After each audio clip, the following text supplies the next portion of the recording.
저는 커트 보니것이라는 작가에 커트. 대해서 커트 보니것.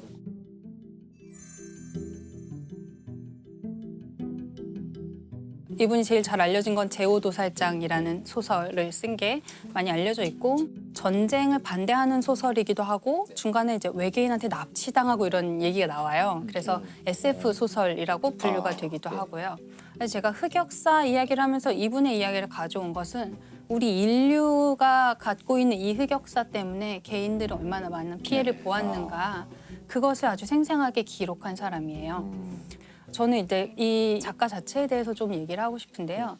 이분 1922년에 태어났고 미국으로 이민 온 독일계 이민자 가정에서 태어났어요. 근데 1922년에 미국에 있는 독일 사람이라고 하면 독일에 대한 어떤 혐오의 정서가 이제 시작된 거예요. 그래서 독일 사람이라는 걸 밝히지 않는 게 생존에도 유리할 뿐만 아니라 그 가족들도 독일의 뿌리가 있었다는 걸 잊고 싶어 했대요. 네. 그래서 집안에서 독일어를 쓰지 않기로 결정하고 그냥 미국 사람이야. 미국인으로서 정체성을 가지려고 노력했던 것 같아요.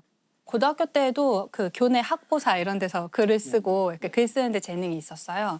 대학을 가는데 부모님이 좀 실용적인 학문을 하지 않으련 이러면서 강요를 해서 뭐 생화학과에 진학을 하게 됩니다. 실용적인가요?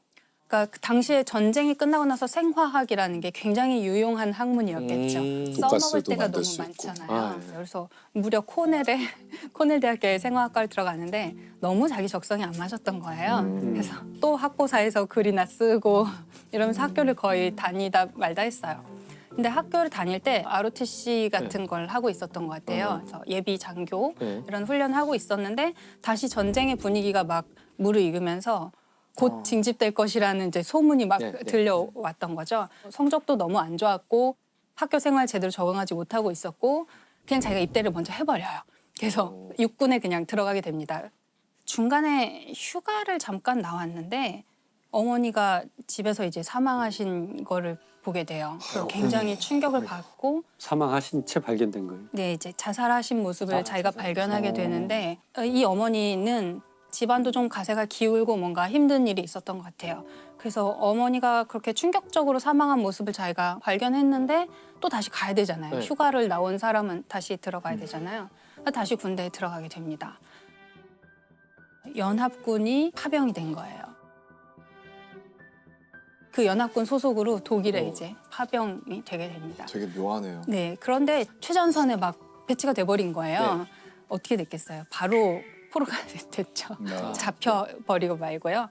그 상황에서 이제 독일군에 포로가 돼서 사실 자기 독일 뿌리가 있는데도 그렇죠. 네, 이게 누가 적인지 누가 아군인지 사실 이 사람 입장에서는 혼란스러웠을 것 같아요.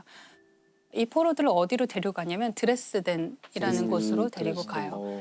드레스덴이 당시에 약간 공업이 많이 발달한 도시였다고 하더라고요. 그래서 그런 데서 이제 포로로 생활을 하다가 드레스덴에 이제 엄청난 폭격이 오게 됩니다. 이건 이제 연합군이 드레스덴에 폭격을 한 건데 이때 사실 거의 핵무기를 쓴 것과 다름없는 정도의 엄청난 사망자가 났대요. 사실 드레스덴 폭격으로 인해서 거의 도시가 전체가 다 폐허가 됐고 완전히 불타서 살아남은 사람이 거의 없을 정도였는데 근데 이분이 여기서 살아남아요. 이 사람들 어떻게 살아남았냐면 이 포로들이 지하 3층에 있는 고기 저장소에서 피신하고 있었던 거예요. 그러니까 처음에 지하 3층에 있는 고기 저장소로 내려갔을 때는 굉장히 끔찍했대요. 왜냐하면 막 도축한 돼지, 소 이런 게 막 통째로 걸려 있잖아요. 들어갔을 때 굉장히 끔찍한 곳이었는데 밖에서 뭔가 이렇게 쿵쿵 소리가 막 나고 우리 나가면 안 될 것 같다.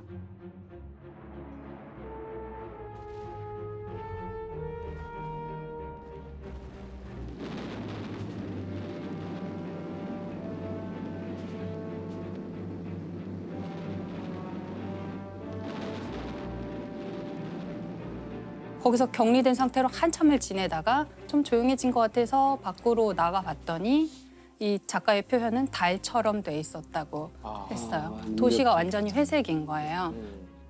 모든 게 다 불타 있고 어떤 곳에는 얕은 지하에 사람들이 피신을 했는데 앉은 상태로 돌아가신 사체들이 막 있을 정도로 너무 일시에 막 폭격이 퍼부어진 거예요.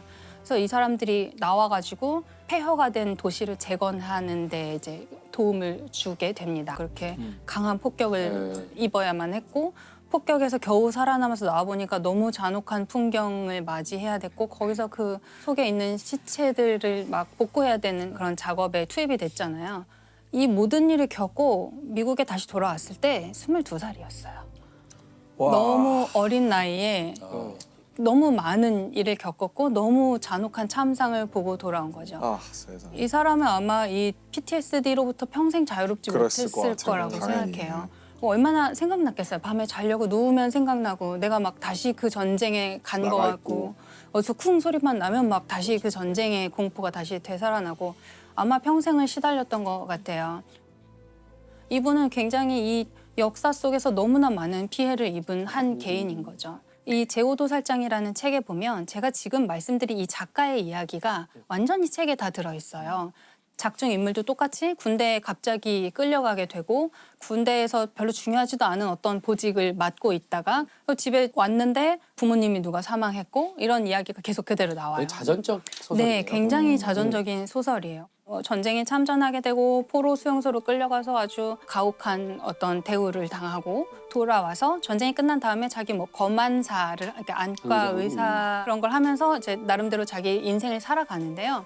살아가는 과정에서 계속해서 다시 전쟁이라든지 과거의 기억으로 끌려가게 됩니다. 그래서 이 소설은 처음 읽다 보면은 도대체 무슨 말인지를 모르겠는 상태로 거의 끝까지 가요. 왜냐하면 장면이 계속 뭐 전투에 끌려가는 장면이 나오다가 갑자기 뭐 신혼여행 첫날 밤으로 갔다가 포로로 끌려가던 기억이 있다가 계속 자기 인생의 랜덤한 위치로 계속 다시 돌아가게 되는 거예요. 저희 시점을 왔다 갔다 하기 때문에 사실 저는 이제 이거 그래픽 노블도 있거든요. 네네 맞아요. 최근에 나왔어요. 네, 그래픽 노블을 보면은 재밌는 장면이 나와요. 그러니까 이게 시간이 막 거꾸로 가는 걸 이제 그 작가가 표현을 한 건데 전쟁 상황을 시간을 거꾸로 보면 되게 재미있게 보이거든요.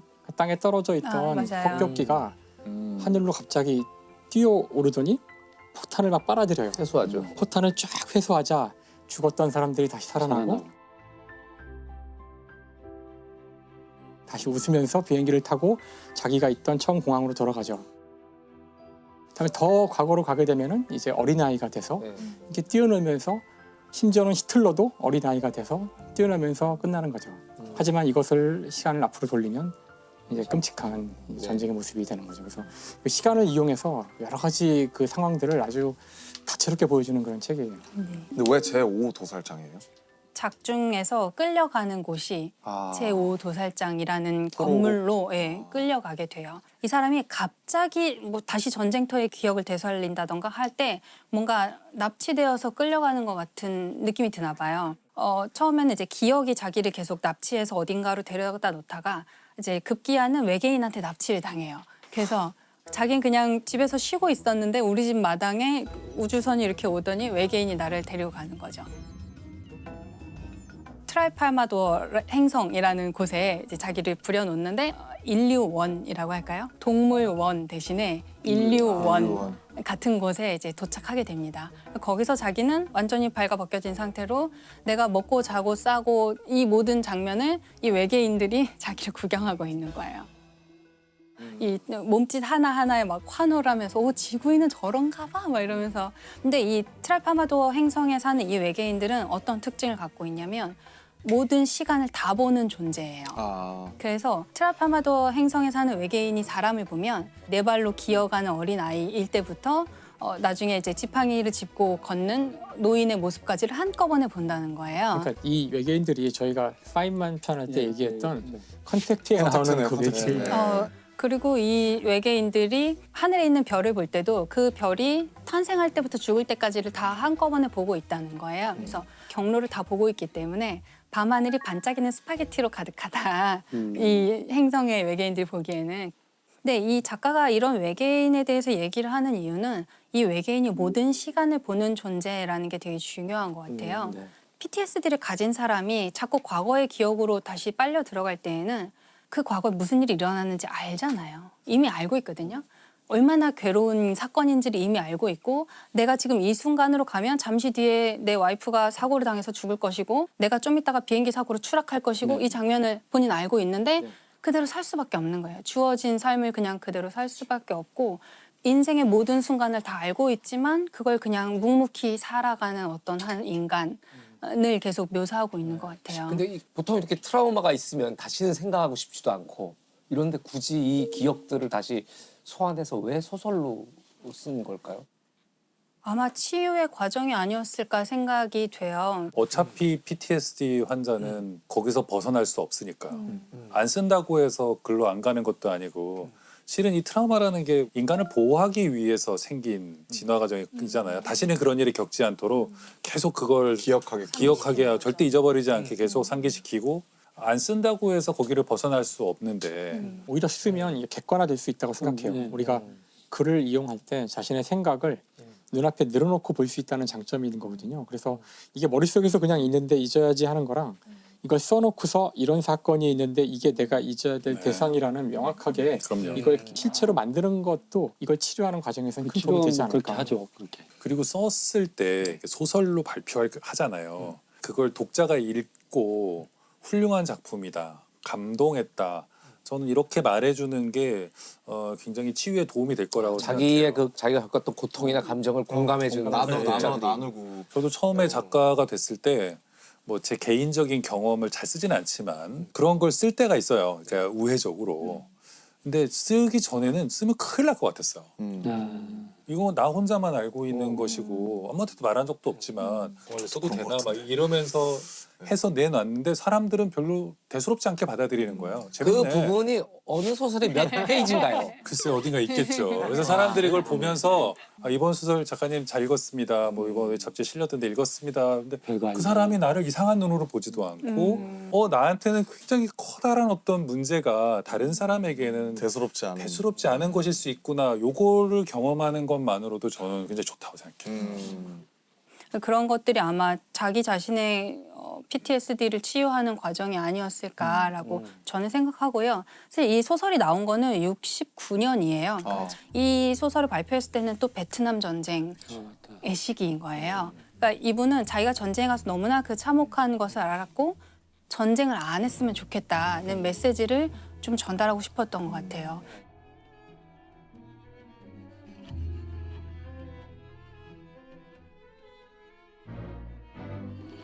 베트남전을 반대하면서 소설을 발표하고서 굉장히 이제 스타 작가가 되게 됩니다. 그리고 사람들이 반전을 얘기할 때 떠올리는 어떤 이미지 중에 하나가 돼요. 그래서 보니것이 그 얘기를 한 거예요. 전쟁으로 인해서 이득을 본 사람 전 세계에 한 명밖에 없다. 나다. 난 베스트셀러 작가가 됐으니까 이 치유가 전쟁 많이 됐나 때문에. 봐요, 그 양반이. 참 그런 것 같아요. 엄청난 드라마가 있었고 엄청난 사람이 죽었고 근데 곰곰이 생각해보면 아무런 의미가 없는 일들. 그러니까요. 굉장히 괴롭잖아요. 그 모든 게 다 무의미하다고 생각이 드니까.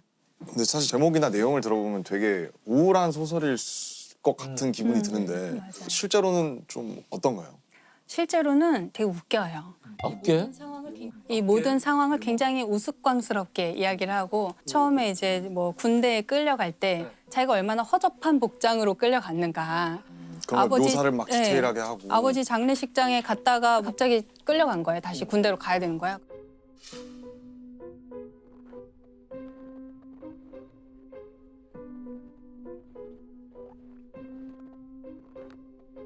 그런 광경에서 자기가 얼마나 꼴이 우스운지 그리고 또 이 사람 굉장히 아직 전쟁에 대한 마음의 대비가 안 돼 있는 상태로 끌려갔기 때문에 되게 겁이 많고 약간 찌질한 상태잖아요. 아, 그러면 재밌어요. 그거를 이제 자꾸 넘어져요. 자꾸 넘어지고 막 쓰러져서 정신을 잃고 막 이러니까 옆에 있는 병사들이 또 도와줘야 되잖아요. 같이 가야 되니까. 낙오되면 안 되니까. 장준 아니야? 그래서 계속 이렇게 살려주면서 내가 너를 몇 번이나 더 살려줘야 되니? 뭐 이런 식의 이제 이야기로 풀기도 하고요. 계속해서 슬픈 광경에 대해서 얘기하고는 있지만 어쩔 수 없는 거지 뭐. 인생이 사는 게 다 그렇지 뭐. 이런 식의 죽음을 굉장히 뭐 그렇지 뭐 이렇게 표현하는 거죠. 그냥 그런 거지 뭐 이런 거고요. 이런 작품이라면 본인 스스로 하면서 치유가 됐을 법도 한 느낌이 드네요. 그 제가 이제 책에 관련해서 하나 읽어드리고 싶은데요.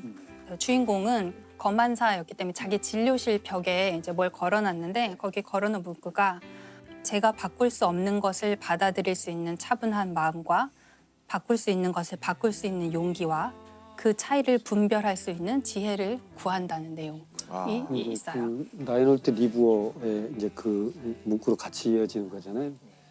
우리가 때로는 우리 인력으로 할 수 없는 일에 자꾸 뭘 바꾸려고 하다가 큰 좌절을 경험하기도 하잖아요. 하지 말아야 될 선택을 하기도 하고 바꿀 수 없다면 그냥 묵묵히 살아나가야 되는 거잖아요. 그리고 네. 그게 자기를 집어삼키도록 두지 않았다는 게 굉장히 멋진 부분인 굉장히 것 같아요. 현명했던 네. 것 같아요. 근데 보니것이 재밌는 점은 그런 다음에 바로 유머로 이어지는데요. 주인공 이름이 빌리인데요. 빌리가 바꿀 수 없는 것들에는 과거, 현재, 미래가 있었다. 사실 아무것도 시간이지. 저 이해하는데 좀 걸렸어요. 뭔 소리지? 하는데 사실 다 그런 바꿀 수 없는 지혜는 해야 거고 된다. 되게 센스 넘치는 표현이네요. 네, 그런 식의 약간 자조적인 유머, 미국 블랙 유머의 대가로 꼽히는 분 중 한 사람인데 우리가 이걸 읽으면서 이렇게 참혹한 내용이라는 생각이 들기보다는 참, 이러면서 웃게 되는 거. 그러면서 읽게 되는 거예요, 계속.